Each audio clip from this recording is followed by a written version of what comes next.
Good day, I'm Stephen McHugh and this is your JIS News for Friday, December 30. Effective January 1, all applications to connect to the Jamaica Public Service grid will have to be made directly to the Ministry of Energy.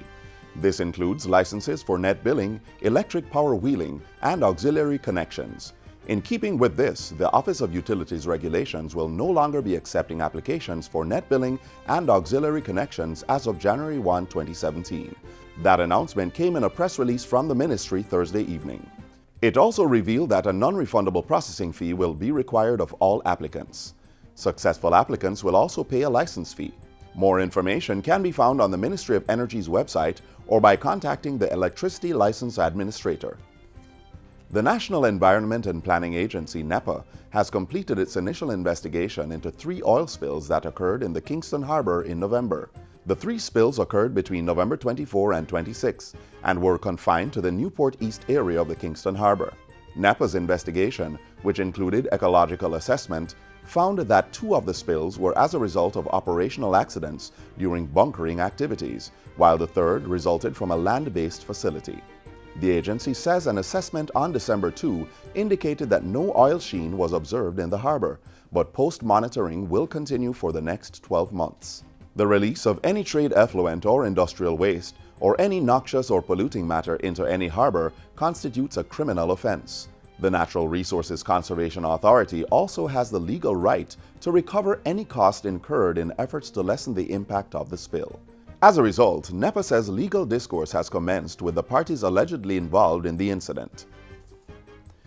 National Security Minister Robert Montego says technology will be utilized to track and then punish persons who continue to make prank calls to the 119 police emergency number. He made the announcement at a recent graduation ceremony at the National Police College. The minister said that of the 32,000 calls made daily to the emergency number, 22,000 of them are made by persons intent on creating mischief. He bemoaned that these prank calls clog the system, delaying attention to persons with emergencies. The equipment being sourced is intended to prevent people from tying up the government's resources. In the meantime, the security minister is appealing to the pranksters to desist from the practice.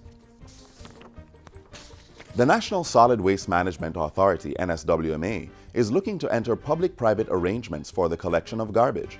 Executive Director Audley Gordon says the move is aimed at improving efficiency in garbage collection by putting more units on the streets. He says an investor has already indicated an interest in bringing in about 40 trucks for the removal of garbage. The board is reviewing the proposal, and Mr. Gordon says the NSWMA will be talking to the Office of the Contractor General to look at implementing a pilot project in one of the regions. In the meantime, he says the agency's fleet of trucks will be increased next year, starting with 17 new Renault trucks expected to arrive in the island in February. The process is also underway for the procurement of an additional 13 trucks later in the year. And finally, National Health Fund NHF card holders are to benefit from the addition of new drugs for the treatment of arthritis and major depression.